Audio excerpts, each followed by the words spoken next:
Yeah, it's the Glitter Bomb Girls show.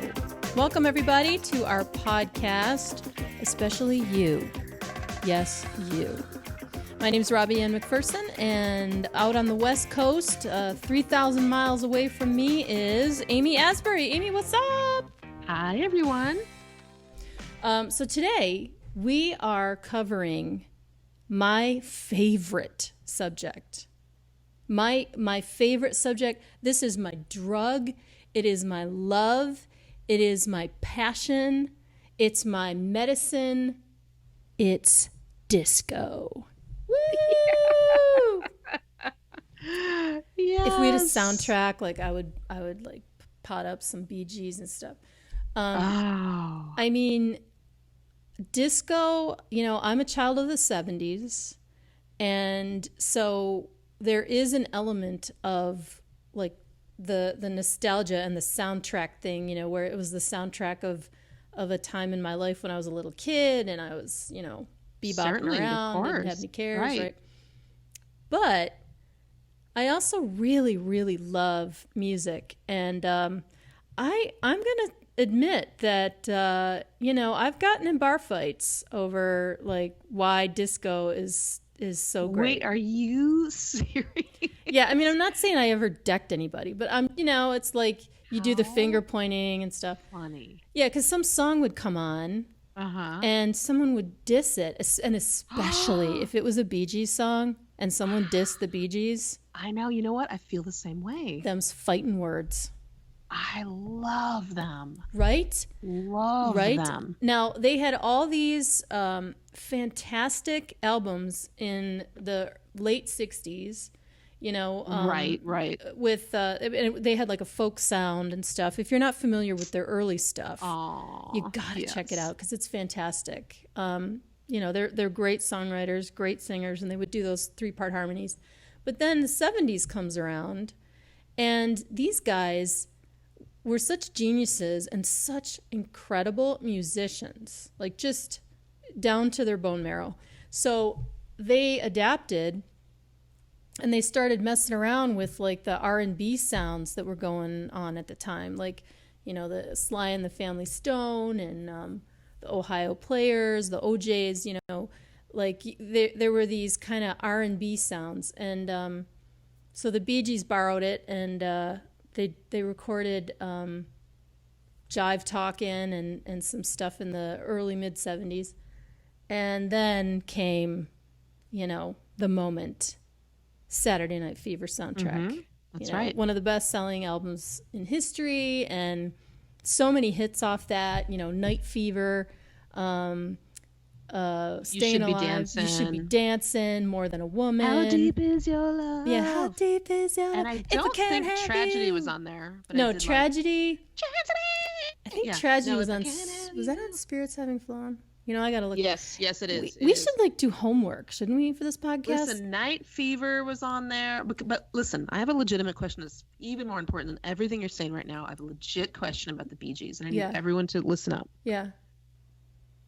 If all 3 Bee Gees, and I know there's Andy Gibb, actually he was the most handsome, but anyway, out of the Bee Gees, the brothers Gibb, if all 3 of them looked like Maurice, would it have been the same success? Legitimate question.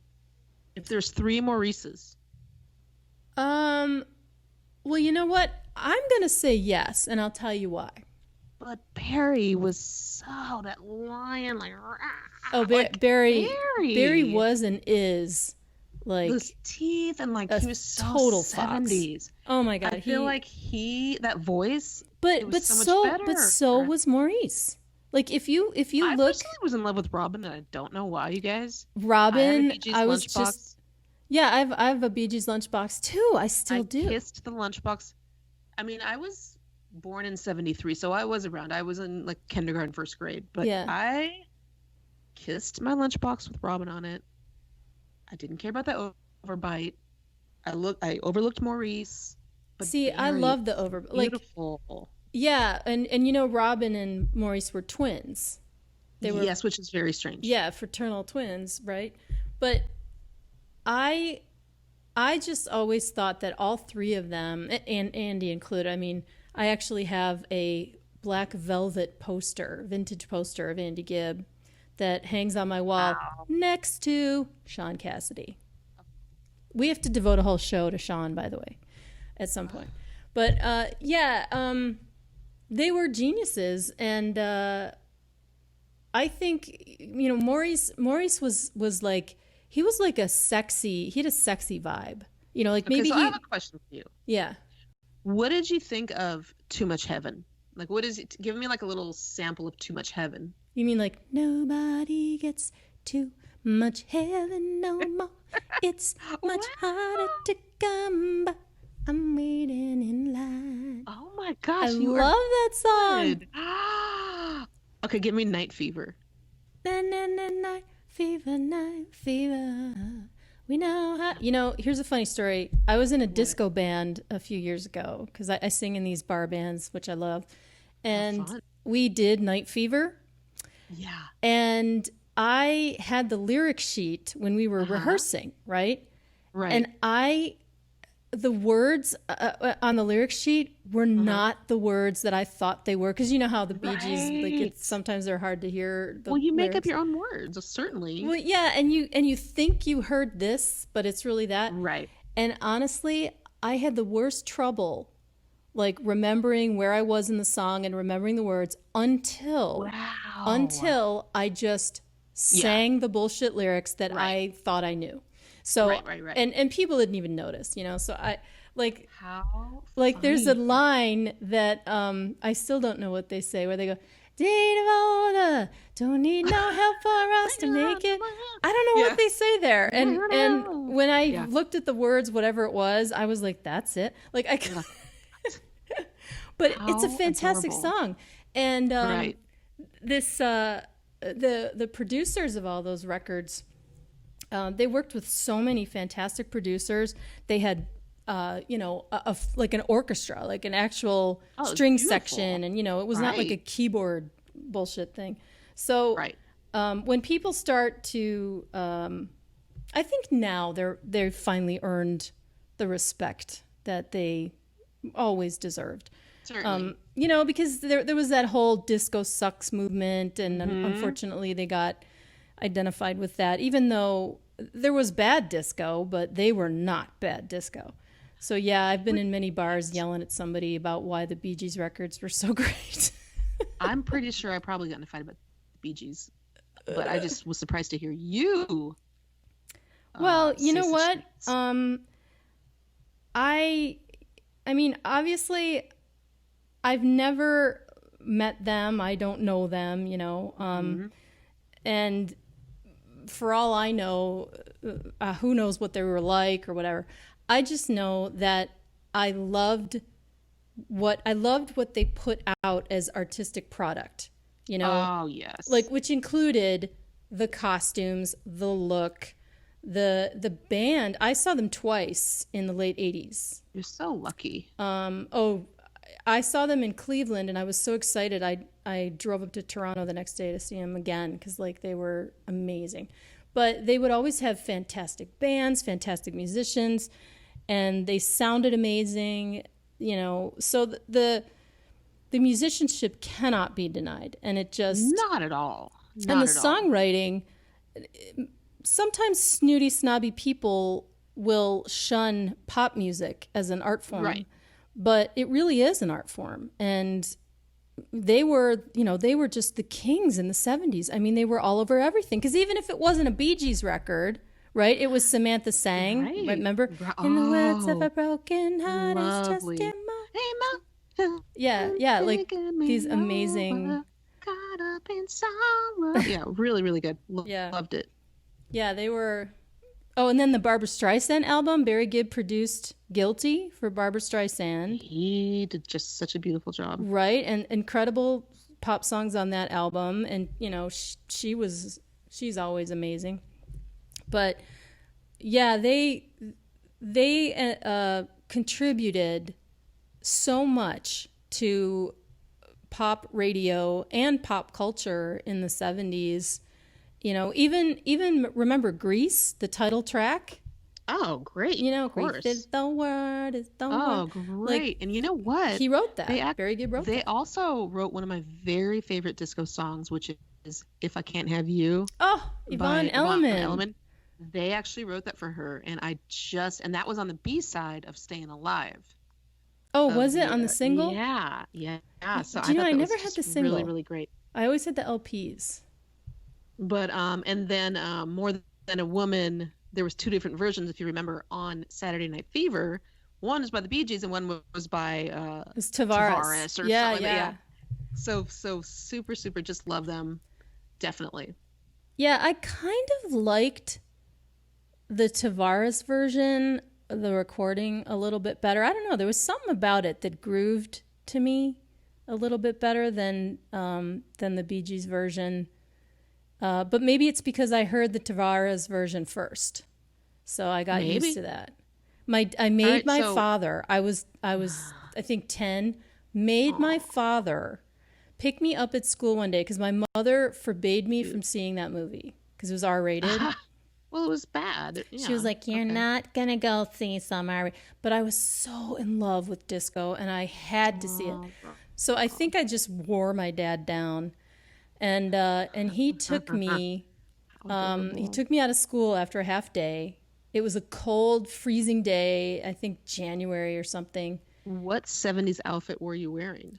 Well, see, I was never a style I know, maven. but that's the beauty of So it. You don't you need know to what? be. Honestly, I was probably wearing moon boots, How funny. and some horrible sweatshirt, and I do remember I had a red puffer jacket, like a red How down jacket, cute. and I probably had corduroys on. I wore a lot of corduroys, Well, yeah, well, we all did. you know. We all did. Yeah, and then I mean I was a hot mess, but Dad took me and he tried to cover my eyes like 3 times because there were Mm, a lot of boobs in that movie. right. But a lot of like, remember when Annette, she reaches out to hand Tony a bunch of condoms in her hand, right? Yes. And I go, "What is that?" And my dad goes, "It's gum." It's gum. He was like, why did I do this? And honestly, I was probably 17 before I saw the movie again. I realized, Oh, how oh, that's not cute. gum. Because I never Oh understood. I my was like, why? gosh. Why did he get so upset when she tried to give him gum? Are you in good what does that one person say? Are you as good in bed as you are on the dance floor? Oh Or yeah, something that was stupid like Fran, that. the nanny. Oh, Fran. Are Yeah, you yeah, as yeah. good in Oh, that's bed as you right. are on that dance floor? Oh, yeah, that was like the worst enunciation of the worst tone for that line. Yeah, That was but bad.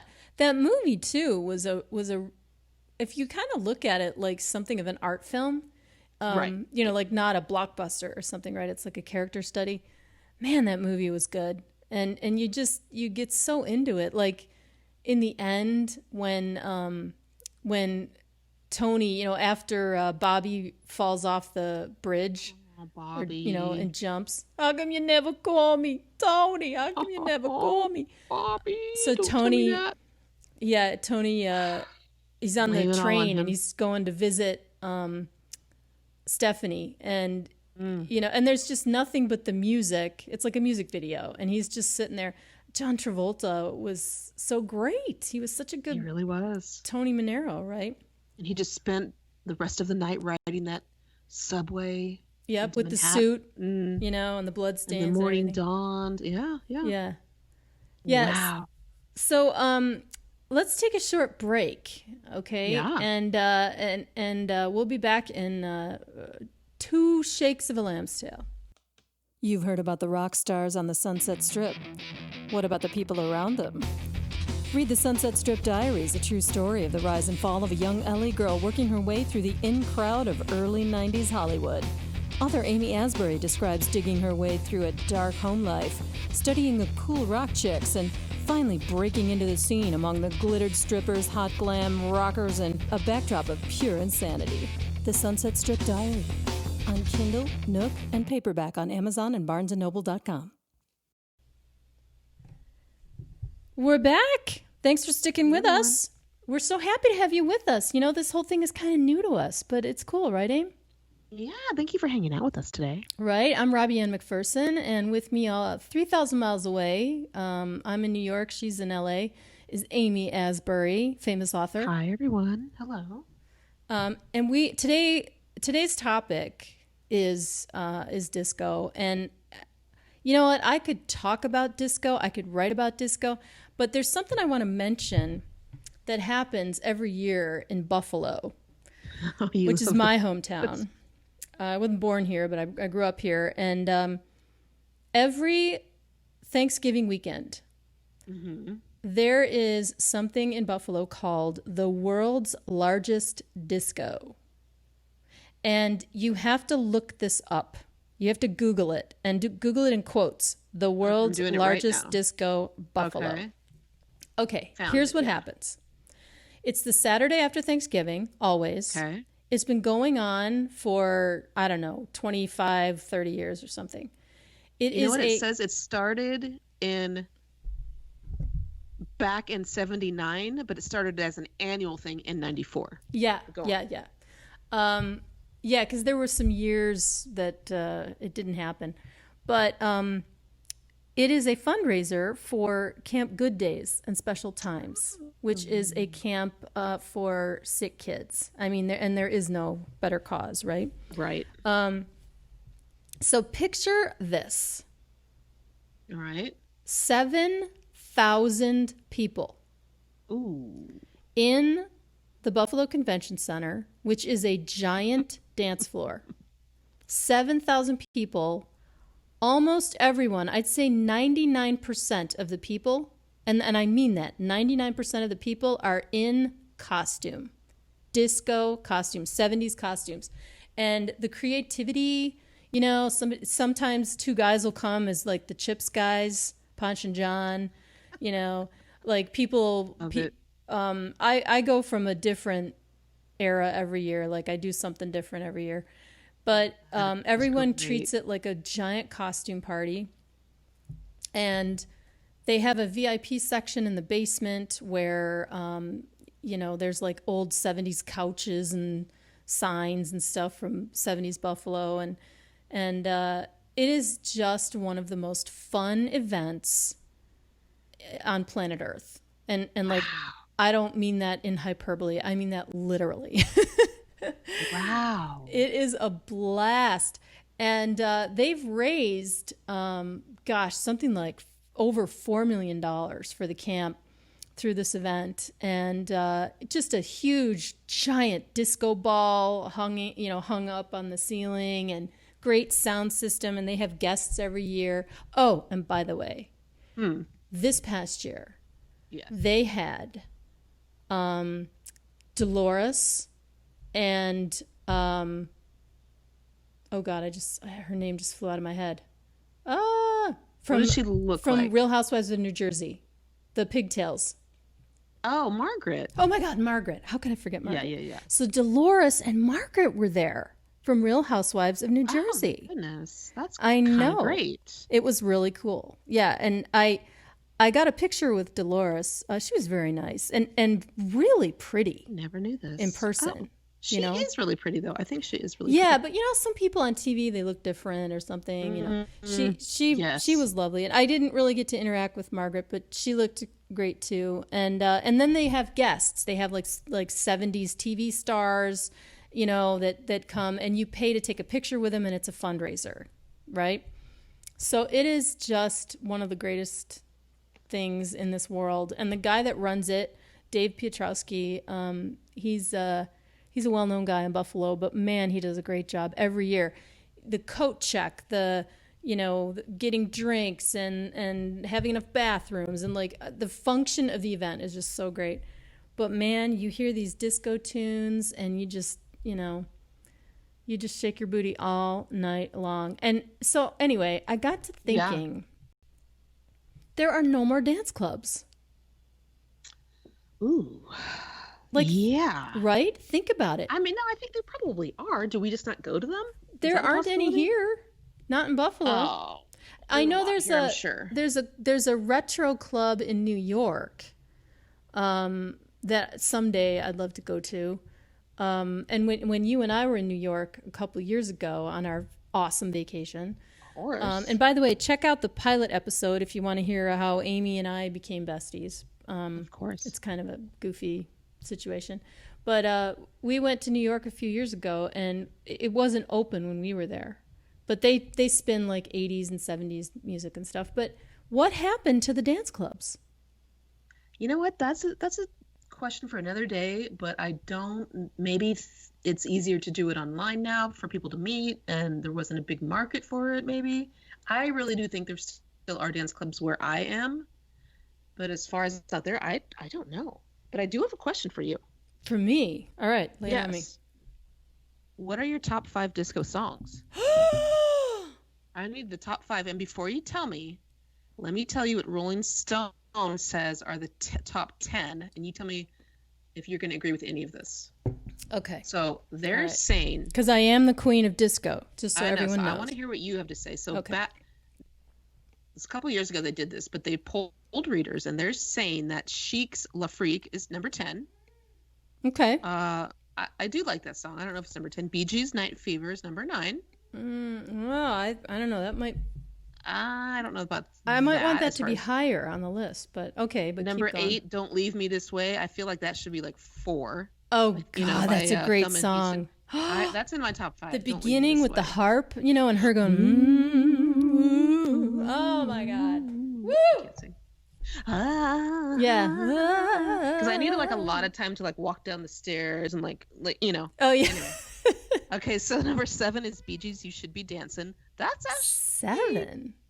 No, I put that higher too. Wow, I'm really curious. Oh, you like it more? I like it less. It's good though.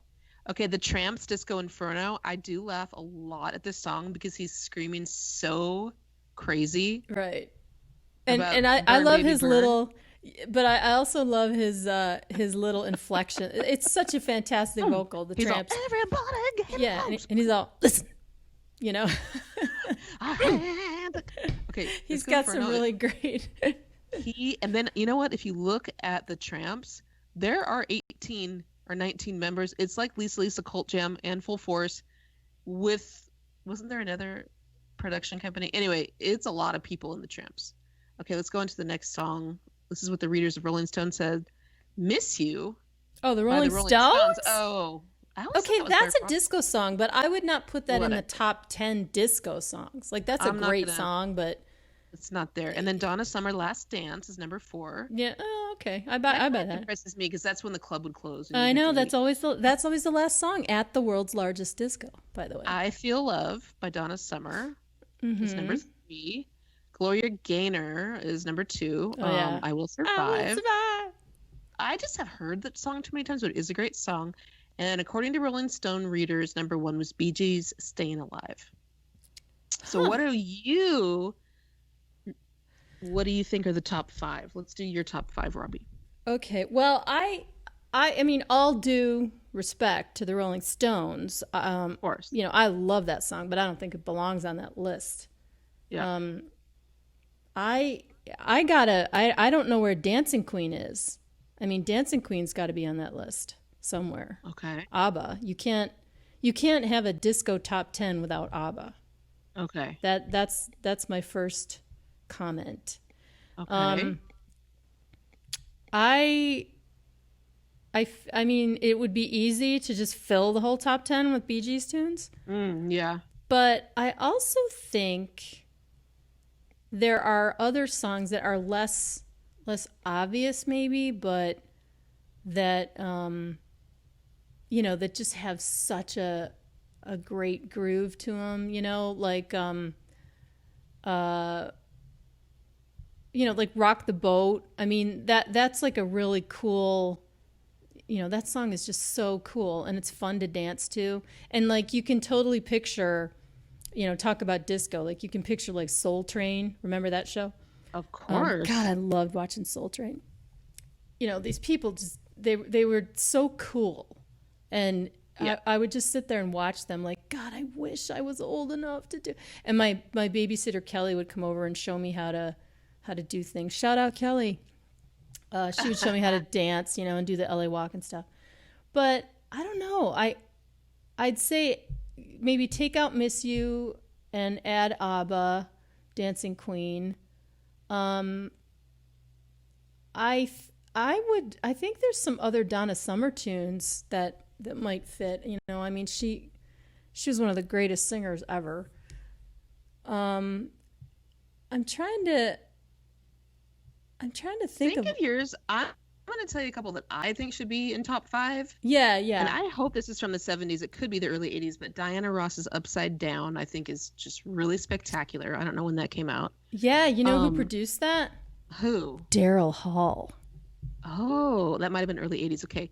What about Let's Groove Tonight by Earth, Wind, and Fire? Yeah, oh my God. Earth, Wind, and Fire has to be on that list somewhere. That's got to be like September, Let's Groove Tonight. Oh, yeah.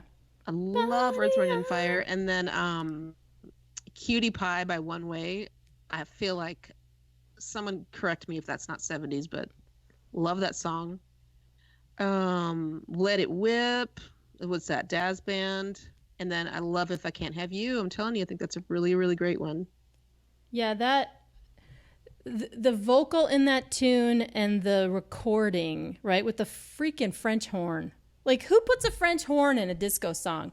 The Bee Gees. That's who, you know? Yeah. They produced that one and wrote it. Really, really great. Loved it quite a bit. Yeah. So, yeah.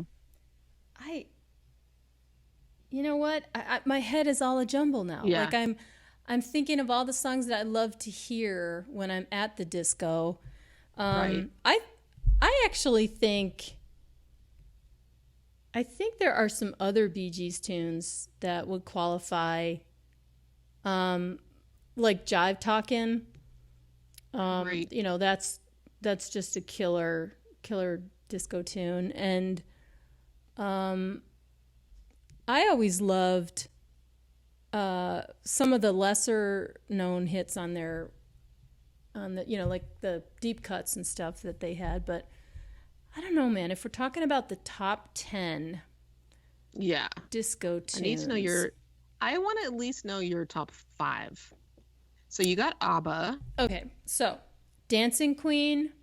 Okay. I think You Should Be Dancing That's is like, you know, that's a top 5, I think. Okay. What about some of the chick singers? Like Thelma Houston, definitely. I think she should be like top 5. The Don't Leave Me This Way, because I mean that song is great. That's the kind of song, because of the dynamics in it, you can hit repeat and listen to it for like a half hour. And then what about Knock on Wood? Oh yeah, that's a great one. That was great. Yeah, and Evelyn Champagne King. Shame. Oh yeah. Low down. And I loved He's the Greatest Dancer. I thought that was great. Wow, he's the greatest dancer. I don't know why I really liked that. that. We Are Family, Sister Sledge. I think you gotta have Sister Sledge in that list too. I agree. Don't you? I so agree. Yeah, and what about like the OJs, you know, Backstabbers, Love Train. I love that song. And you know it's great, which you don't consider him being in the 70s, but Don't Stop Till You Get Enough by Michael Jackson. Is that 70s? Because that was good. That was from his Off the Wall album. That was a great song. Loved it. And Rock With You. Yeah, because how can you not have Michael Jackson on that list, right? Or even the Jackson 5, right? Can you feel it? I just picture them as the 60s, like Motown, but you're right, technically. Yeah, that was total disco. And Off the Wall was, even Off the Wall, the song Off the Wall, that was a great disco album. Off the wall. I'm going to say my number 1, to be totally honest, is Let's Groove by Earth, Wind, and Fire. Let's Groove. Like, that one gets me going. Do. And that's my number 1. I don't know, I mix around the other ones, but I do think, and I love Second Time Around by Shalimar. Oh, I love that. It just makes me like happy. Second so yeah, then there's that whole little go ahead. Oh no, you go ahead. There's a little known one, I'm sure you'll know, but I think it's David Naughton, the guy who did the Dr. Pepper. Making it I've got That's in the my top chance, 5. I'm taking it. No more. I mean, No more. love making it. I think the ones I just said, I think are going to be my top 5. Yeah. Oh, I love making it. That's on all my playlists where I either need to feel better or I need to be hopeful, you know. Because that's the other thing about disco. It's happy and it makes you, you know, it's uplifting. It's so uplifting. It's you know, it's like testify, you know, it's spiritual. And It's so great. speaking of Evelyn Champagne King, what about Love Come Down? Girl, you Love make my come down. come Will down. you make my love come down? I liked that Yeah. one. What and Sylvester? You make me feel mighty real. Oh yeah. Oh my gosh. Now, can you give me like a little sample of your version? Because I love when you sing. Let me think of one. Can you sing It's Raining Men by the Weather Girls? Oh, how can that not be in the top 10, right? Let me have a little bit of that. Blonde, dark and lean, rough and tough and strong and mean. God bless Mother Nature. She's sing a woman too. All right, that cracks me up. I hear the sound of podcasts clicking off everywhere. Sorry. Okay, that made me laugh. And then, of course, Let It Whip by the Dazz Band. I mean, like I said. Oh yeah. Oh my God. No parking, baby. No, well that's 80s. Yeah, that's really Walking on 80s. the dance floor. What was it? What was the Gap Band? The Gap Band was Drop a Bomb on Me, I think. They had, well, yeah, they had that one, which should be Yeah. in the top. There's like 40 top 10 disco songs, and so that should be in the top 10. And then the other one. Remember the video? He's coming out of the water with the little Speedo. What is that song? Oh man, I love the song Outstanding by them. That's my favorite. Outstanding. Okay, but that one, okay, I don't know. Let's see. He did Burn Rubber on Me. There was Oh my Peter Love. by my Zephyr cat wants Roger. to join us. Early in the Morning, Humpin', Dropped a Bomb on Me. Party Train. It was Party Train. Party Train. It's the party train. Get your Also, ticket and don't that was you okay. miss it. That was 1983 technically. I'm looking at that right now. Well, even though the whole disco era supposedly ended in 1979 when they lit all those records on fire on the baseball Went field. on. Yeah, it went on a little further. You know, oh yeah, because Studio sure. 54 didn't close until the early 80s. Oh, then come on. God, I would have given anything to go there. Oh I feel my like God. we did. Gosh, we went to all those clubs. I would just, that was like my ultimate mecca. I was so bummed when it closed because I was a young teenager when it closed, and I, you know, so I would never get there, and I was just like, no. Oh, that's sad. I know. Well, so you know what, Aim? We are out of What's that? time. Oh my. We have used up our disco minutes. All right. Well, You know, but should we have a disco part 2 maybe? Yeah, we can. You know what we could do? We could talk about maybe the lunch boxes and the fashion and other little offshoots of disco, or maybe you some more got songs. it. Yeah, all right. Next podcast, disco part 2. Oof, Right? that's right. Yeah. Thank you, everybody, for listening to us. And make sure to check out our Twitter, Glitter Bomb Girls Show. I'm Robbie-Ann McPherson. Over on the left coast is Amy Asbury. Yay! We're both authors. Our books are available on Barnes & Noble, Amazon, and Kindle. Amy's got a couple of books that are just must-reads. Sunset Strip Diaries and Confetti Quicksand. I wrote a novel called Taking Liberty. So feel free to look those up and hit us up on Twitter because we want to hear from you guys. What do you guys want to talk about? And any kind of feedback. We love sharing in nostalgia. That's why we started doing this dumb podcast, because we needed a place to put it. And yeah, whatever you want to talk about, give us a topic. Maybe Yeah. it'll end up on the show. Yeah, we will discuss anything. Is there anything off limits? No, I really don't think so. Yeah, I mean, we will talk about anything. We'll talk about it all. All right, so you have a fantastic day, and we will catch you next time on the Glitterbomb Girls Show. See ya.